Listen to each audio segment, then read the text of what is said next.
Ahora yo tengo 30 gigas en Dropbox, pero fue por una promoción que me regaló Dropbox como unos 20. Sí. Pero entonces me lo va a remover el próximo año.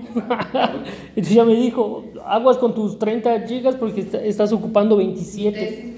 Ajá, entonces voy a empezar tengo que encontrar otra manera Ya no compres, de ya organizar no eso. compres. Ahí, échalo al morral, ya tengo esa solución. Ahí está. Vamos a Sí. tener una nube aquí. Ajá. Está la de OneDrive, pero no me alcanza porque OneDrive está, creo que Aquí nada más 5 es gigas, ¿no? cuestión de pedir presupuesto para un disco duro fuerte, grande, de grande capacidad y segmentarlo para alumnos y maestros. Estaría bien suave. Esas son ideas guajilas que traigo, pero me dice Carlos, órale, Fraga, yo te ayudo a concretar esas cosas, nada más que hay que proponerlo. Una ya la tengo, las dos ya las tengo, nada más con calma se las voy a mostrar. Pero bueno, eso va encaminado a este sentido. Yo quiero que nosotros, que mis compañeros vayan adoptando este tipo de metodología, la vayan adoptando. Ahorita voy a ver, eso se los voy a pasar, se los paso para que vean con detalle. Ahorita me estoy yendo más a la parte técnica. ¿Cómo se maneja ese tipo de metodología? Bueno, evidentemente pues tenemos que tener nuestra toma de datos, por ejemplo. Aquí, esto es una implicación importante, los datos deben de estar accesibles, no deben de ser restringidos, sino accesibles con cierto cuidado, no todo es, ahí te va todo y listo, ¿no? Y también, pues obviamente, esto está pensado para trabajar con revistas serias, ¿sí? Por ejemplo, o trabajar internamente en una facultad y que solamente los miembros de esa facultad tengan acceso a ese tipo de documentos, con ciertas restricciones para el público en general.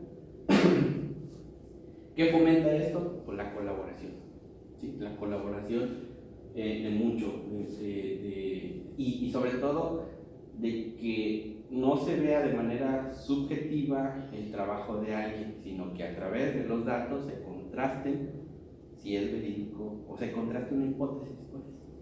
Entonces, esta recolección de datos es algo que se hace en casi la mayoría de las investigaciones, debe estar accesible. Obviamente se debe utilizar, en este caso uso R como uno de los lenguajes que se utiliza, que es un referente en la ciencia de datos y en la ciencia reproducible. Este se utiliza mucho para la limpieza de la información, y una vez que ya tengo limpia mi información, empiezo a hacer mis experimentos, empiezo a hacer mis codificaciones, mis simulaciones para poder trabajar, y el resultado pues es obviamente mi trabajo de tesis, con todo el esfuerzo que implica tener la redacción, el código, mis gráficas, mis datos, como debe ser, de una manera limpia para poder trabajar con ellos. Esto yo no lo hice, esto es un trabajo de estas personas que se dedican a la ciencia de datos y que están impulsando mucho esa parte ya en España. Entonces, sin más preámbulos sobre toda esta parte, IMAX y ORG pues son herramientas, como lo dije al principio, ancestrales. Ya existía desde 1976, ¿sí?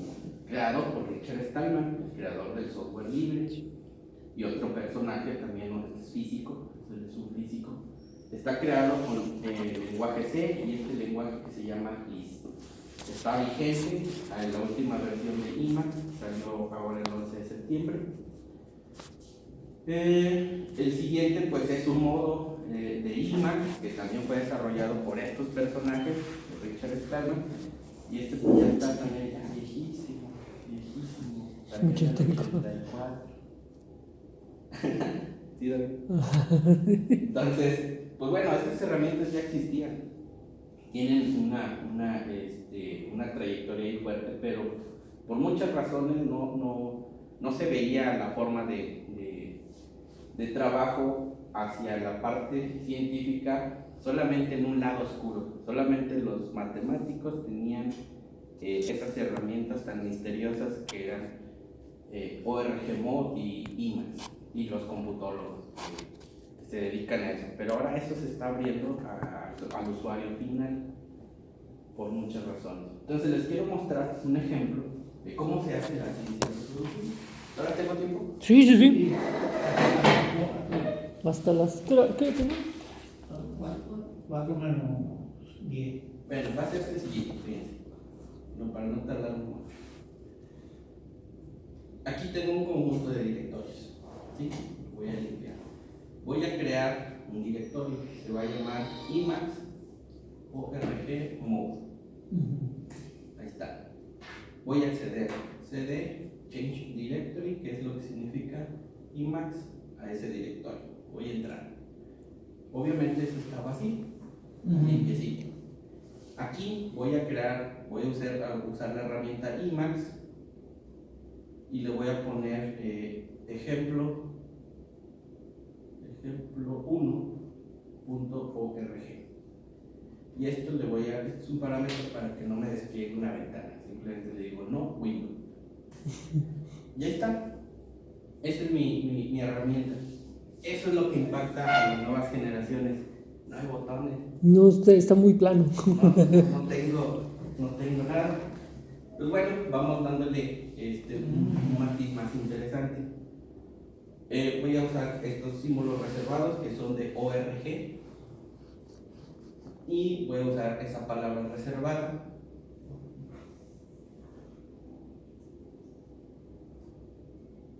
Así lo voy a poner. Voy a utilizar otra palabra reservada que se llama autor. ¿Quién has manejado látex? No, sí. Muy similar a látex.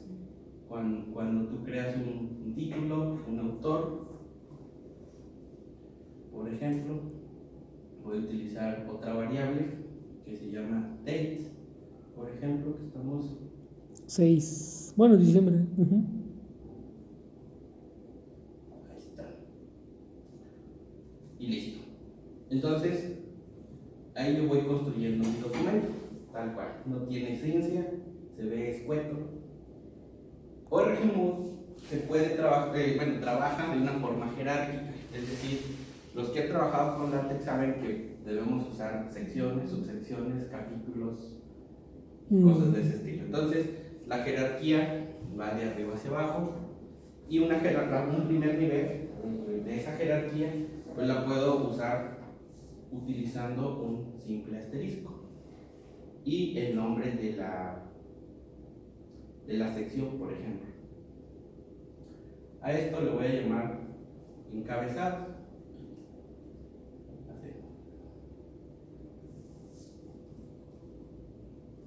¿Sí? Los encabezados son instrucciones como esta. Por ejemplo, voy a poner otra que se llame por acá, que se llame listas. Otra sección que se llame tablas. Otra sección que se llame látex, por ejemplo. ¿Sí? Si yo tengo, como este es el primer nivel, puedo tener subniveles.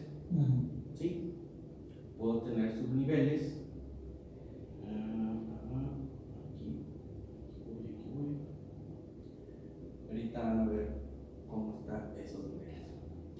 Aquí voy a poner otro simbolito. Es el segundo nivel.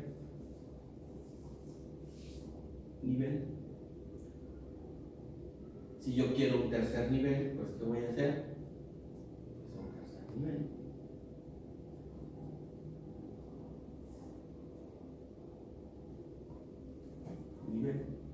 Y así sucesivamente. Entonces, voy a detener un poquito a este Emacs, lo voy a detener, me voy a salir a la terminal. Y fíjense ahora, solamente tengo mi archivo y tengo un espejo, una copia, ¿sí? Nada más. Con esta forma de trabajo, me voy a regresar. Yo ya puedo hacer mi documento interactivo. Lo voy a ejecutar. Este ya es un documento ejecutable. lo voy a ejecutar con control C, control E de exportación y me aparece un conjunto de opciones. Lo exportamos a LaTeX, por ejemplo. Ok. Vamos a exportarlo a LaTeX y de pasada que me dé el PDF. Entonces le voy a decir LP. ¿Sí? Lo está exportando. Ahí está mi documento y el proceso ya terminó. El proceso ya terminó y ahora lo que voy a hacer, voy a abrir el resultado, por ejemplo. Aquí está. Ya no solamente tengo mi ejemplo, No, sino es ya el tengo, PDF y el texto. ya tengo mi látex. ¿Sí? Completito. Ahí está, todo lo que yo necesito. Crea el preámbulo solo, ¿verdad? El preámbulo lo hace de manera por default, pero lo puedes controlar. Ahorita está por default. Tú lo puedes controlar a tu gusto. Pero eso no es lo relevante. Bueno, sí es muy relevante porque con un simple texto tan sencillo codifiqué un montón de cosas. Así. Ahora, le voy a decir que me dé, por ejemplo, Beans es como el Acrobat Reader del software libre. El ejemplo, ahí está. Y vamos a visualizarlo. Ya tengo hasta un índice. ¿Sí? Ya tengo mi primer documento, ya me generó un índice y ya tengo mis encabezados. ¿Sí? Entonces ya puedo generar un reporte de una manera muy sencilla. ¿Sale? ¿Y le puede usted poner lo que ya tenía en látex, por ejemplo? Todo, así látex, tal cual. Ahorita lo voy a aplicar. Está chido. Pero no solamente eso, sino que digo, bueno, ahora quiero divulgarlo con mis compañeros y ponerlo en mi página personal. Control C, control E, y le digo, ¿dónde está la opción? HTML, ¿no? Lo quiero en ¿cómo se llama? En HTML y que lo abra. Así, rápidamente. HO, ¿sí? Y ahí está. Está una página web de la publicación. Ahorita se ve escueta, pues. Claro, porque te falta. Pero, ya tengo un documento que va siendo interactivo. No sé dónde lo puedo bajar. Aquí no lo veo. Bueno, el detalle es que ya voy generando mi página web. Le puedo dar el maquillaje y el matiz como yo quiera. Pero entonces ya tengo un documento totalmente interactivo. Para no hacerlo tan tardado, esta parte, creo que no veo cómo cambiar esto. Les voy a poner un ejemplo de algo que ya tengo hecho. ¿Sí? Por ejemplo, voy a pasar esta parte, voy a pasar hacia acá.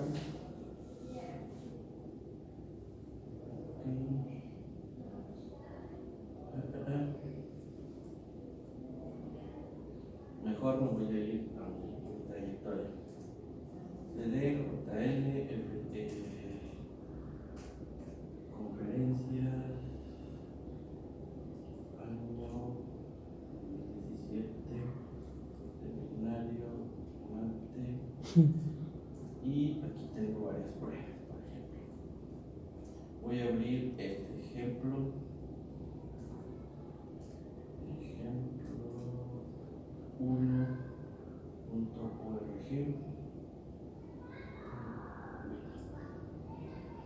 Aquí ya tengo mis encabezados. ¿Sí? Si yo lo expando, aquí voy a encontrar más texto en cada una de mis secciones. ¿Sí? Tengo ese privilegio. Y si fijan, es puro texto. Tengo subíndices, enlaces, tengo tablas, primera tabla, por ejemplo. Tengo otra tabla más avanzada y tengo lo que es látex, por ejemplo. Entonces aquí, por ejemplo, si yo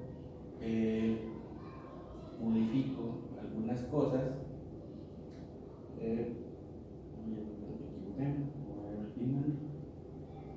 yo quiero ponerle una línea, le pongo una pipeline ahí, otro más y listo. Y entonces esa tabla es dinámica, como el Excel, pues. puede hacer un montón de cosas. Lo interesante está en que yo le puedo meter un montón de cosas. Por ejemplo, aquí yo lo hice a propósito, le voy a poner un corchete, que es lo que le hace falta, y aquí cerrar esa parte, y ya tengo vínculos, ya puedo agregar una imagen, por ejemplo, ahí está, todo en simple texto, lo voy a guardar y vamos a ver el resultado. Vamos a ponerlo en látex, por ejemplo, LP. Lo quiero en látex y que me muestre también el PDF. PDF produced.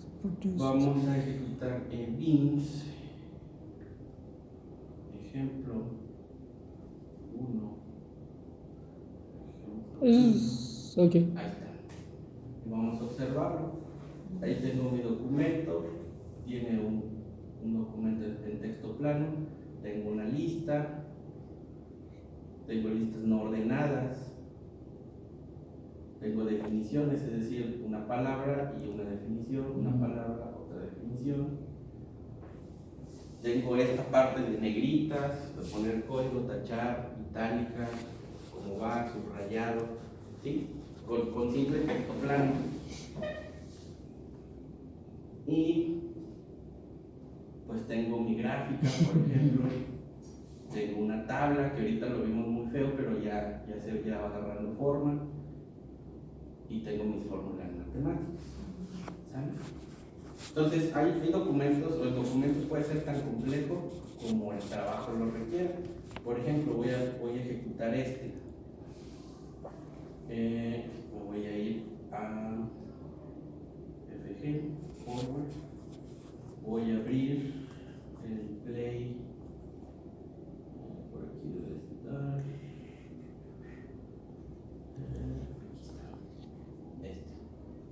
Aquí tengo un montón de gráficos que quiero que vean. Aquí ya, fíjense, ya estoy metiendo código.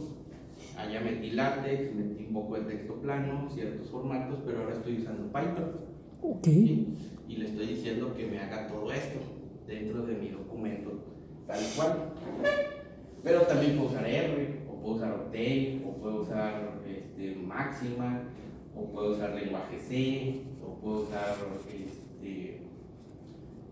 mi terminal, por ejemplo. Entonces aquí yo voy a generar una gran cantidad de cosas. Específicamente lo usé en Python, todo esto, pero vamos a ejecutarlo. Lo voy a guardar, control C, control E, le digo que me lo pase al látex y me dé el PDF. Entonces ahora se detiene y me dice, a ver, espera, ya lo quieres en látex y en PDF. ¿Tienes código látex? Lo proceso. Python, ¿no? Le digo yes. Uh-huh. Le digo yes. Y empieza a trabajar y ejecuta todo el código que encuentra sobre Python. Si tengo otro lenguaje, se detiene. ¿Quieres que ejecute R? Lo ejecutas. Ahí encontré otro blog. Me dice, bueno, encontré otro blog. Le digo yes. Y si le pone que no, profe, le pone el código así simple. No lo ejecuta. Se regresa aquí. Y lo corta ahí. Y ahí lo corta. O sea, no lo procesa. No hace nada, pues. Se queda ahí. Entonces, ahora vamos a ver el PDF. ¿Cómo se llama? Vim. Esto por este digo, David, que lo podemos hacer en un taller. O sea, más con calma, sí, claro. Y entonces, pues tengo todo mi documento. Aquí me faltó ponerle más estructura y todo ese rollo, pero tengo. Y no tiene pegado nada, es puro texto. Todo lo grafica en ese. Si tú le modificas algo aquí, el resultado cambia. Claro. ¿Sí? O sea, va a cambiar. Le pones otro conjunto de datos y cambia. ¿Sí? Ahora me agarro la base de Conaco, ahora me baso en la base de datos de INEGI, ahora tengo esta otra base de datos, la modifico, la meto a mi investigación y la proceso. Y me da estadísticas, resultados de manera interactiva. ¿Sí? Y no solamente de un solo lenguaje, sino puedo utilizar todas las herramientas que están compatibles, que son un montón. Puedo graficar de esta manera, puedo graficar en 3D, y entonces aquí ocurre algo muy interesante. al saber Google que este motor existe, lo implemento en mis servidores. Y entonces le podemos preguntar a San Google, por así decirlo, mejor era, ¿qué le ponemos? SQRT. SQRT de quién? De x al cuadrado. Ajá. No sé si se ve. Sí, se alcanza. X, ya no lo vi.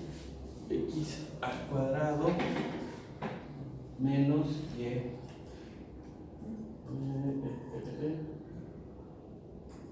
al cuadrado. Le voy a dar enter. No, pero no lo escribí bien. Es ST, así, es SRQT. SQRT. SQRT, perdón. Le pregunto a San Google y me dice, órale, pues ya tengo el núcleo de ORG y IMAX y pues ya lo grafica. Ching. Neta. Entonces, en eso está basado estas herramientas. Y esto es lo que se le llama la ciencia reproducible. Tal cual. O sea, ya tengo servidores a mi disposición que todos me lo reproducen. Un conjunto de herramientas que de entrada pues son decentes y no necesito de software privativo, por ejemplo. ¿Sí? Entonces, estas herramientas ya están incorporadas en los motores de búsqueda como web service, lo que se le llama ahora el computador, ¿sale? Entonces, pero está derivado de estas herramientas ancestrales de los años 70, y 80, por ejemplo. Está basado en todo esto. Entonces, este documento pues es interactivo y eso es lo que le llaman la ciencia reproducible. Okay. Entonces, no sé si tienen alguna duda. Carlos llegó ya tarde. Sí, entonces está muy interesante. Yo aquí tengo, por ejemplo, a los muchachos de computación, los pongo a hacer esto, pero en lenguaje C. O sea, les planteo un problema. Estúdiame el problema, pero también me basan en, no me digas, no más me des esto, ni me des que funcione. Sí, corre, no, explícame, escríbeme qué es lo que está pasando, en qué te estás tropezando, platícame. Y al final le voy a ver tu documento que se ha ejecutado.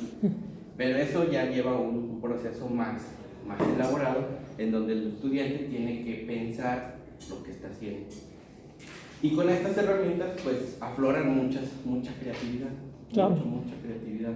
Entonces, y texto plano. Por eso me dicen, no hay botón. No, mejor lo hacemos en C++. Digo, no. Estas herramientas son para que ustedes aprendan a trabajar. Exacto. Está chido. Todo lo... Pero, para eso también está un proyecto. Es el mismo, que ya lo tengo implementado. Gracias. En un servidor de aquí, de matemáticas, que es lo que quiero que usemos, gauss.mate.uadec.mx, específicamente en el puerto 8000. Ahí está, que los alumnos puedan entrar con una cuenta y tienen esa herramienta desde donde quieran. Ay, me equivoqué.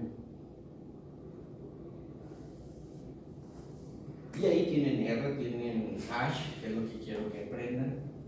Quiero que tengan hash.